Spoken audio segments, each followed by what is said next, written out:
Skarloey, the little engine, loves all the sights and sounds along his line and knows them very well.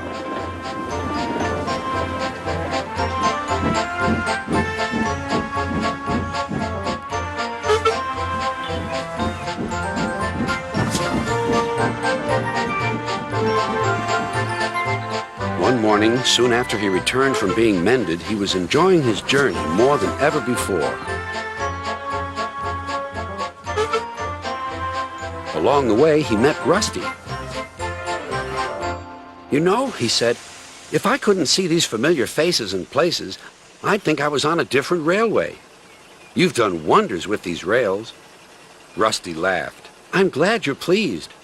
Manager said let's mend the track so well that he won't know where he is. And we did. And you didn't, if you take my meaning." Skarloey liked this hard-working diesel. "There's still one bad bit," warned Rusty, "just before the first station. An engine might come off there, particularly Duncan. He will rock and roll along the line. Look at him right now. I hope he doesn't hurt his passengers." "What's that about me? I'm a plain engine, and I believe in plain speaking. Speak up."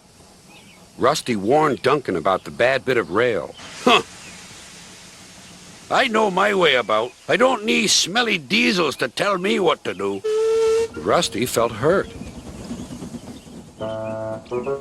Duncan banged about the yard. Then he clattered crossly to the station.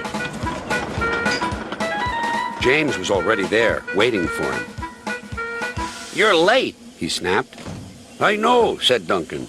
"It's that smelly diesel's fault. Rusty tries to teach me how to stay on the rails and then goes off leaving me to find my own coaches." "You poor engine," sympathized James. "I know all about diesels. One crept into our yard and ordered us about. I soon sent him packing." Duncan was filled with admiration. He didn't know that James was boastful and sometimes didn't tell the truth. "Send Rusty packing! Send Rusty packing!" snorted Duncan. He climbed the hill furiously. "Well done, boy," encouraged his driver. "Keep it up." Soon they were near the first station. Duncan was pleased. "Nothing's happened. Nothing's happened, silly old diesel. Clever me." And he rocked and rolled along the line.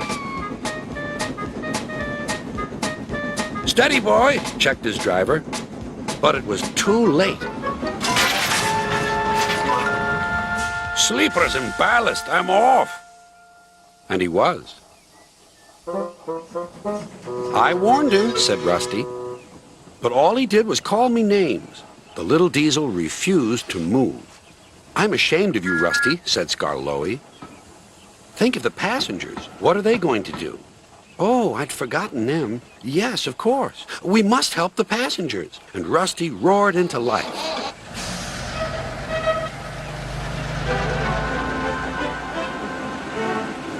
Duncan stood sad and solitary. He couldn't rock and roll now. "Oh, dear," he thought. "Everyone will know how silly I am." The passengers had to get out and help, too. They weren't very pleased about that, but worked as hard as they could. They carefully levered Duncan back onto the line.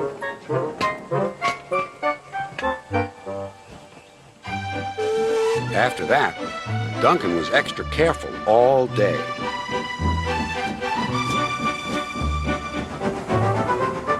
At last, evening came. "Rusty," he whispered, "thank you for helping. I'm sorry I was rude to you." "That's all right, Duncan." "I wish all diesels were like you. Let's be friends." "Suits me," replied Rusty. "We'll mend that bad bit of rail first thing tomorrow."